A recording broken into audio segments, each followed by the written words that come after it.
Hi, everyone, and thank you for joining with the College Spotlight series today on Middlebury College.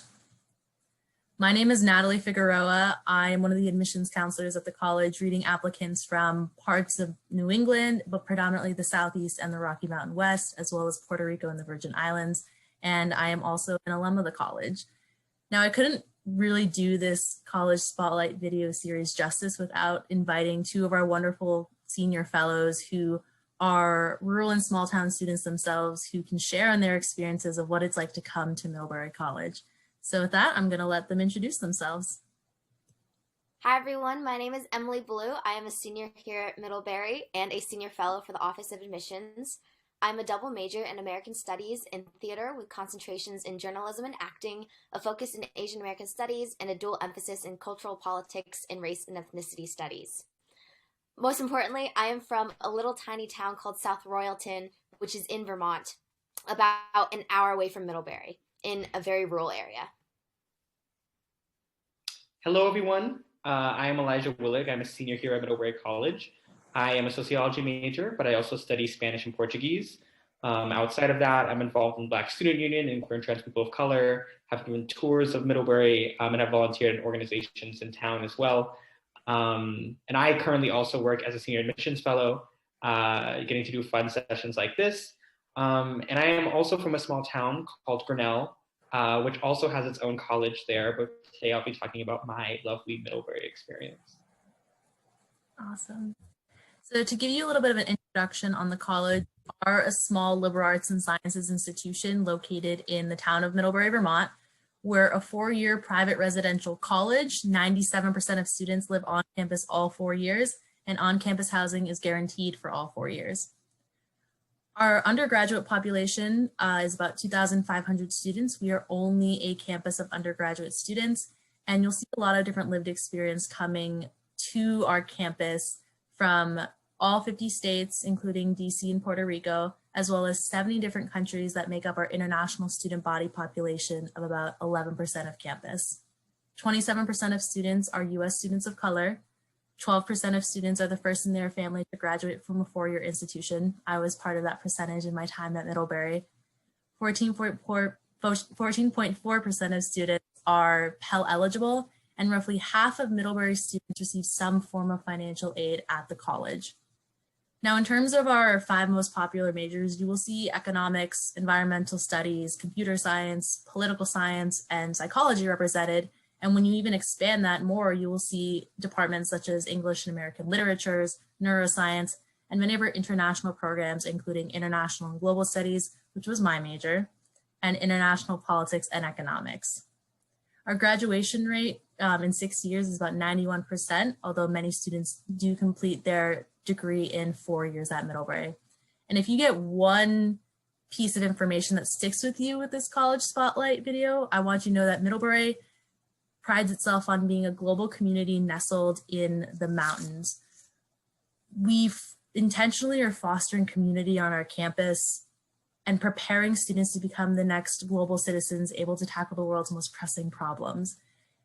And we really do so because our college identity is rooted in our surrounding environment so that students are able to connect the local, national, and international in their time at Middlebury. And I'll let really Emily and Elijah drive the rest of understanding of what that community looks like for their Middlebury. Right. So first and foremost, I think it's important to, get into what is Middlebury College, right? And Middlebury, right, as mentioned before, is a small liberal arts institution. And what does liberal arts mean, right? The liberal arts means that students are not only focusing on their major, right, whatever track they decide to follow, but are also studying a wide variety of other subjects as well in order to experience many different perspectives, right, and ultimately to increase their critical thinking skills, which helps make you a more interesting and educated and intelligent person, right, and it also helps you become more competitive on the job market as well. Right, ultimately, right, people in this world will need multiple knowledge of multiple subjects to solve problems, right? If you're a sociology major, you'll need knowledge of math and sciences in order to deal with all the problems that you'll face in your career and your own personal life. And someone who is a math major needs to understand social sciences and humanities, right, in order to deal with all the problems that they will be facing and dealing with, because not everything in the world is a math problem. And I really think that this focus on the liberal arts really helps foster a tight-knit community in which students are interested in interacting with each other and learning about different perspectives about people who come from all across the US and all across the world, really. Absolutely. And that is seen here on campus too. Middlebury is a very community-oriented space with lots of cross-community engagement, whether it's in the classroom or outside on your own time. Many different classes work with local organizations and to try to better the place where we live. In addition, Middlebury is also very conscious into making a commitment to being global citizens through areas of sustainability as well. We have a very strong dedication to the environment and preserving the area and green spaces that we occupy. Middlebury is also located in a very agricultural area, and so working directly with local farms and farm workers is something that students, faculty, and staff take here very seriously as well. Everyone has a very large understanding of the outdoors and our place in it. And even in what we eat in the dining halls, you see mostly food sourced from local areas and local farms as well.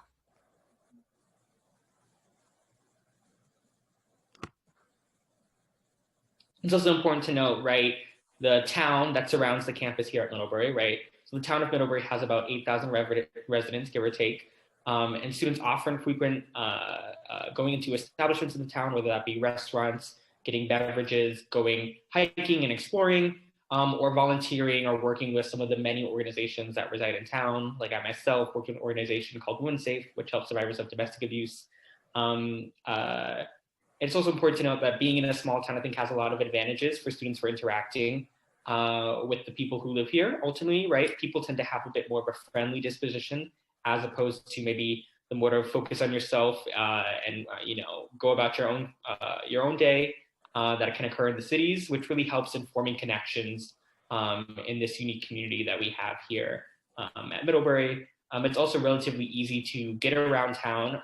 It's about a 10-minute walk to downtown from campus, but also there's a free public bus system that students can use to get around town as well.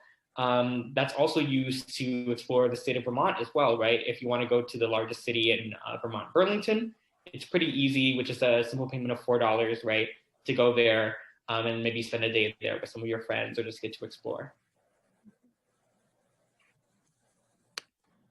Something I was really worried about during my college search process was ending up at a place where I would get lost in the crowd. Coming from a very small town and graduating with the same 20 people I'd been with since kindergarten, it seemed like a very daunting task. Due to Middlebury's liberal arts experience approach, this means that you're not in a large classroom lecture with hundreds of other students. Instead, you're in small, intimate settings where the professor not only knows you by name, but also knows you as a person outside of their class.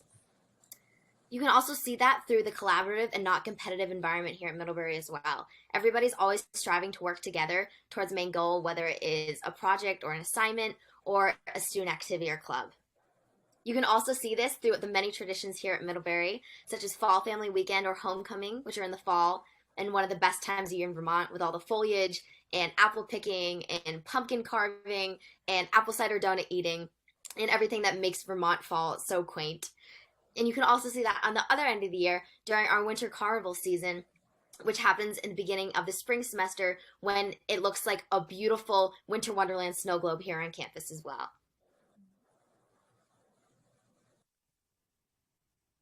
And speaking of winter, one really special tradition here at Middlebury is J-term, as it is known amongst the students, during which students study one course for the entire month of January. And this is often a time of exploration here at Middlebury. Students looking to take a course in something they wouldn't normally take during the spring or fall semesters here. And also students might do some other sort of opportunity, like I myself once did an internship with a study abroad office while it was during a J-term session. And beyond the classroom, right, students are getting involved with each other as well, right? There are student-led workshops that strive across a wide variety of different subjects, right? Whether that be languages, dancing, exercise, nature exploration, and the list goes on. Something else that Middlebury does a little bit differently in a creative way is our February admissions program. And this means that every year in the month of February, that's why we lovingly call them Febs, a cohort of around 80 to 100 students start their school year in the middle of the winter. So instead of starting the school year in the September admissions group, they have a half gap year of sorts to do whatever they want until they arrive at Middlebury. We call this time their Febmester, and you can use this to volunteer, to work, to travel, pursue whatever passion project you may have but hadn't had time to spend on yet, and really create your own wonderful gap semester. Because the Febs arrive halfway through the year in February, they still get a full 4 years here on campus. So that means that exactly 4 years later, they have their own graduation. And what's special about this is that the Febs, after their graduation ceremony, they get to ski down the Middlebury College Snow Bowl, which is one of the 2 owned ski centers by the college. And it's a wonderful sight to see everyone in their caps and gowns, skiing, snowboarding, and sledding all the way down the hill. And what a sight to behold it is. In addition to that, Febs, you still get the full college experience. So you still get your first year seminar, you still get all the great things about orientation, and you also get the activities fair, which is a large portion of the beginning of the school year in September as well. And during these activities fairs, you can experience all the wonderful student activities and clubs and organizations here on campus. There are over 200 of them, and really anything to suit anyone's needs or wants. And if there's not something that you like here, you're always welcome to start your own club as well. In addition to all the student clubs and activities and extracurriculars here on campus, there are many other opportunities to become involved in the community and really engage with others. One example of this is the Middlebury Moth Up. This is a storytelling group here on campus, and every year they sponsor a special event called Cocoon. And this is a night that they invite speakers to tell stories about who they are and where they come from. I was lucky enough to be invited as one of the speakers this year, and I was able to tell a story about a day I spent at the county fair from where I'm from. So it was really nice to be able to engage with the community and tell them a little bit about myself.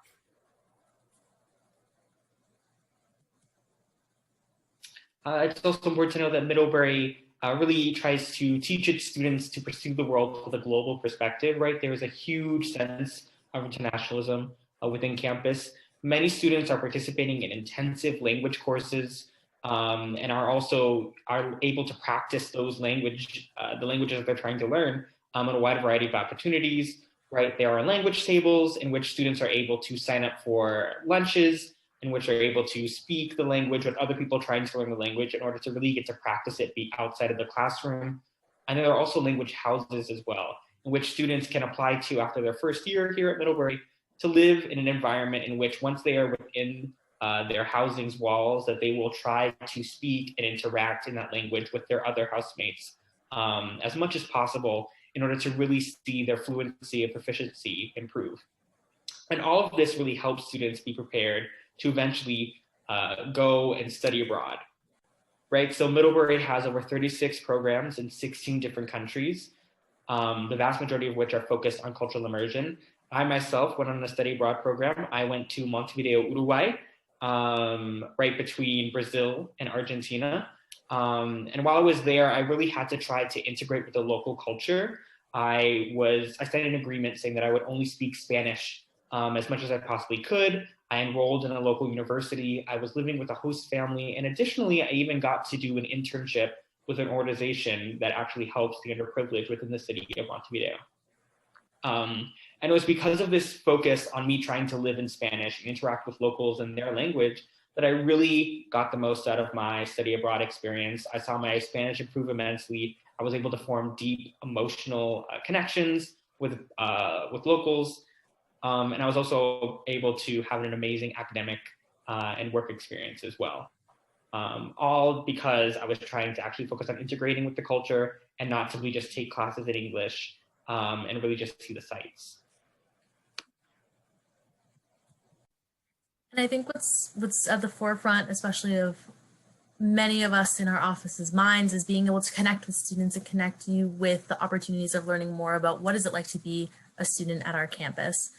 In terms of supports to be able to come and visit campus, we have both our fall fly-in program called Discover Middlebury. Elijah and I are both alums actually of those programs and how we got to connect with the college, as well as travel funds to visit for admitted students programming in the spring. And even last spring, when all of our programming went virtual, still having explicit programming for students who would have been fly supported students to our campus to learn more about what is it like to be a Middlebury student. And all of our virtual visit programming is located on our Visit Us tab on the website, which will include recorded webinars from our Wednesday webinar series, live and recorded information sessions, the live sessions with our wonderful senior fellows who take you on a journey through their time at Middlebury College, and learning especially how we support our students in many different ways. And this is just a brief snapshot of the supports that we have at Middlebury, whether it's the Anderson Freeman Resource Intercultural Center that provides support for students who have been traditionally underrepresented in higher education across race, ethnicity, gender identity, sexual orientation, socioeconomic status, to name a few identity markers, as well as our First at Mid orientation and mentorship program that supports students who are the first in their family to pursue a four-year degree, with both programming for students and for families, because it really does take a village, whoever your trusted adult is in your life that has helped you get to that moment, and wanting to support all folks that helped bring you to that moment. Another really important part of student support here at Middlebury is the funding that is provided to them, right? So there's the Center for Careers and Internships, otherwise known as the CCI, which provides massive amounts of funding to students to partake in internship opportunities all across the world. I myself, after my first year, got to do an internship with a music company in Nashville that worked managing country music artists. And while I was there, I did data input, I sat in on meetings, right? I got to go to the Country Music Festival, and I was by and large able to take this opportunity because Middlebury provided me funding that allowed me to pay for my living expenses while I was living there in Nashville for the month. Coming from a low-income background myself, it was really important for me to find a college that would be able to provide funding so I could really experience college to all of its greatest lengths. I am a Bold Scholar in the Bold Women's Leadership Network, the Middlebury Division, and Bold is basically a leadership and entrepreneurship program for young women during their college years, and they focus on really facilitating opportunities through us for career development and funding opportunities and networking and post-graduation fellowships. And so being able to be a scholar and have one of these of many resources here on campus at my use is something that takes away so much stress about wondering where I'll get money for things and trying to figure out what I'm doing after Middlebury ends as well. And as we're wrapping up, kind of want to giving a little bit of an overview of the admissions and application process. For early decision 1 and early decision candidates, the application deadline is due November 15th. And for early decision 2 and regular decision applicants, those applications are both due January 1st. And noting that early decision is a binding contract, meaning that students who are admitted through that round are committed to attending the institution. And we accept both the common application and the coalition application. This year, Middlebury has adopted a 3-year test optional pilot policy due to the COVID-19 pandemic. We offer application fee waivers as well as enrollment deposit waivers for students. So students who were in the Fly support group are automatically awarded a application fee waiver, and any students who are looking to request either a deposit fee waiver or application fee waiver can do so through our access and inclusivity form, as well as sending an email to admissions@middlebury.edu. And we would love to stay in touch with folks. I love being able to connect with students as a small town student who went to Middlebury myself, and to be able to connect you with wonderful students like Emily and Elijah, whose contact information is located on our Contact Us page on our Middlebury College website. Do not hesitate to especially follow us on our social media accounts on Facebook and Instagram to see all of the wonderful materials that our student workers have actually put together to be able to connect you with what it looks like to be on campus at Middlebury College right now, even when we all cannot physically be there at the moment. Thank you all so much.